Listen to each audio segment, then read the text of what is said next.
Hello everybody and welcome back to more political chatter. In this video we will be talking about independent and third-party candidates in the 2024 election and updates on particularly ballot access. So I've made numerous videos on third-party and independent candidates in 2024, and I really just can't stress enough how much of a factor they will be, and they are being not completely overlooked, but definitely overlooked. People are not talking about Cornel West, Robert F. Kennedy Jr., and Jill Stein, and whoever the Libertarians put up, particularly, and how much they will shape the election, because this election is going to be so close. In the polls currently, in the head-to-head matchup, Trump and Biden, Donald Trump leads by 2.1. But some of these polls are so close, a lot of the times they tie, and when you look at the current state of politics that we are in, well, I won't get to it, but 2020, Biden won the election by, just a few 100,000 votes, across like 3 or 4 states, the blue wall, and then Georgia or Arizona, whatever you want to say. In 2016, Donald Trump won the presidency by literally a handful of votes. He won by just a few, or just a couple 100,000 votes across 3 states: Michigan, Wisconsin, and Pennsylvania. He won Michigan by 10,000 votes when Jill Stein won something like 80,000 votes in that state. So you can, Jill Stein alone, not even the Libertarian or anyone else. So you can see how much these third-party candidates will affect this election. As I said, Biden won by, a few 100,000 votes across 3, 4, or 5 states. Robert F. Kennedy Jr. is going to get millions of votes. Cornel West is probably going to get a couple million votes. Jill Stein is probably going to get a couple million votes. The Libertarians might get almost a couple million votes. So they could change everything, and they will change everything. This whole election would be a much different dynamic if third parties and independents did not exist. Just to show this, as I mentioned, head-to-head, Biden and Trump leads by 2.1. But what happens when you include Kennedy? Donald Trump's lead actually expands. Now, this is interesting. I won't go too into it because this video is about ballot access, but it increases by 2.2%, which is actually different from what we saw a few months ago, because those polls were showing that when you included Kennedy, Trump's margin actually went down, and it helped Biden a lot. Now, we are seeing the opposite. Trump actually expands his lead. And then, what happens when you include the two progressive candidates, independent Cornel West and almost certain Green Party nominee Jill Stein? Trump's lead actually shrinks somehow to 3 points. So obviously there is some discrepancies here. I don't trust that when you include Jill Stein and Cornel West, that Trump's lead does go down. But the point is that the margins change a lot. It changes by 3 points. The lowest margin and the highest margin. Well, Trump won Michigan by 0.2% in 2016. In 2016, he won Pennsylvania by what? 0.8%, and he won Wisconsin by, I think, 1.2%, or no, it was less than a point. It was like 0.9% or something. So a few points matters so much in presidential elections. Remember, that's millions of votes nationwide, 2 or 3%. Many millions. So, all of these candidates are going to pull millions of votes, and it will change everything. So where do things stand with ballot access, which is the topic of this video? Leading the ballot access fight, obviously the Democratic and Republican parties, but it's actually the Libertarian Party. You might know this, but I think they're currently on the ballot in 48 states. They are a very established third party. They've got, a good amount of money for a third party. And, I think they're going to get on all 50 states, but I think like some states, if you don't get a certain percentage in the last election, then they take off your ballot access. But they'll probably get it back. The same goes for the Green Party. I think they're on the ballot in like 37 states right now, if I'm correct, because they lost many for not getting for not reaching a percentage of the vote in 2020. So they have to get that back. They probably will. They'll probably get almost all 50 states. So the Green Party and the Libertarian Party, the two established, well-known, popular third parties. The most successful election for the Libertarians was in 2016 when they had Governor Gary Johnson. They got 3% of the vote. And 2016 was also the most successful year for the Green Party. Jill Stein was the nominee in 2016. Use that however you want, considering this election. But they got, I think, a 1.5%. I think Jill Stein got something like that. And Jill Stein famously, quote unquote, threw the election to Donald Trump because she got in Pennsylvania and Pennsylvania and Michigan and almost Wisconsin, she got more votes than the margin between Hillary Clinton and Donald Trump. So if Hillary Clinton had gotten her votes, then Hillary would have won Pennsylvania and Michigan. But I mean, I'm not a believer in anyone spoiling an election, to be honest. But using that information, what Jill Stein being the Green Party candidate in 2016, you make a whatever think whatever you want to think about this upcoming 2024 election, because that very same thing can happen. And then, so she's going to be the Green nominee, 99.9% chance. I don't know. Maybe I'm wrong, but I don't think that Randy Toller is gonna beat her. Just an idea. And then for the Libertarians, I mean, the thing about Gary Johnson, I don't think we need to talk about Libertarians too much in this election. And for the first time in a while, for the first time since 2008, actually, they will not be the third placed candidate.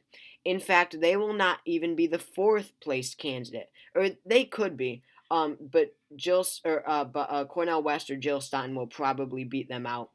But they could honestly be the fifth place candidate because fifth sixth, because Jill Stein, Cornel West, RFK Jr., Trump, and Biden could beat the Libertarians out. So this will likely be a very disappointing year for the Libertarians because we have a rise of independents and third parties nationwide. We've got Robert F. Kennedy Jr. most prominently, sometimes polling at 20% nationwide. So Kennedy will pull a lot of votes from the Libertarians, and they really aren't left with many votes at all. So I don't think we need to talk about them too much. Chase Oliver is likely to be the nominee, but I don't care. They have ballot access everywhere. But as for the people who are actually fighting for ballot access, Robert F. Kennedy Jr. and Cornel West most prominently. We'll do Cornel West first. He is currently on the ballot in 3 states: Alaska, Oregon, and South Carolina. Now, as many as many independents do, they create new parties because in many states, it takes less signatures to get a party on the ballot rather than a independent candidate. So Cornel West was put on the Alaska ballot, part of the Aurora Party. The same goes for in Oregon with the Oregon Progressive Party, and then the United Citizens Party in South Carolina. For Robert F. Kennedy Jr., he is officially on the ballot in 3 states, but his super PAC claims they have enough signatures to get him on the ballot in 2 more, making it a total of 5. Officially, he's on the ballot in Hawaii, Utah, and New Hampshire. And his super PAC claims that he is on the ballot in Arizona and South Carolina. Not South Carolina, Arizona and Georgia. As you can see here, this is his super PAC running this organization. And as you know, his American Values 2024 super PAC has been extremely involved in not only just the campaign and everything, but specifically ballot access. Of course, they ran that Super Bowl ad nationwide, but even more importantly, they are going out getting signatures to put RFK Jr. on the ballot. In Georgia, this is thanks to them. This was not the campaign. This was the super PAC that got 20,000 signatures when only 7,500 were needed. They well exceeded that. In Arizona, they got 54,000 signatures. Only 42,000 were required. In Michigan, they have 21,000 right now. They need 30,000. I just looked at this page a few days ago, not even a week ago, and they were only something like 20% done. In South Carolina, they're working on it. They have 5,500 signatures of the 10,000 required. When I looked at this a few days ago, they only had, I think, 10%. And they're yet to work on Maryland and Massachusetts, which apparently are the next states that they want to work on. So as you can see, American Values is working fast, which is necessary in a game of ballot access like this, and they are very, very involved, and they're doing good work. Um, will we go to that? No. So on the ballot in 5 states, if we're trusting American Values 2024, which is likely true, and again, they are making fast work of this. They are moving along very quickly, and that is exactly what they need to do because 3 states isn't great right now. But, the people on social media love to say, or loved, past tense, to say how Kennedy was only on the ballot in Utah and New Hampshire. Well, in the past week, it's grown to Hawaii, Arizona, and Georgia, and it's moving so fast in these other states that they're not saying that anymore because it is clear. I made a video about how Kennedy, it wasn't looking good for ballot access for Kennedy. But just like that, in a snap, they changed their whole pace around and they are moving quickly now. They are getting this done. Because it is a time game. Texas, you have to get them. They have to get them soon. But a lot of these states, they can't even start because you have to have a vice presidential candidate. You have to have a running mate that can appear on the ballot before you start collecting signatures. And some, such as Texas, all the gray states, don't even allow you to start collecting signatures until a certain date. In Texas, it's 5/28. I'm not figuring out what month that is. I'm horrible with months. Illinois, sorry, nope. That was until March 13th. Wait. Okay, what? Okay, this thing is wrong. Start date. Yeah, so they should be able to. Let's see if Illinois is right. Looks like they just haven't updated their map here. So Illinois is a example. Or sorry, Wisconsin is an accurate example of this. You can't start until the first of the 7th month. January, February, March, April, May, June, July. Until July 1st, you cannot even start to collect signatures.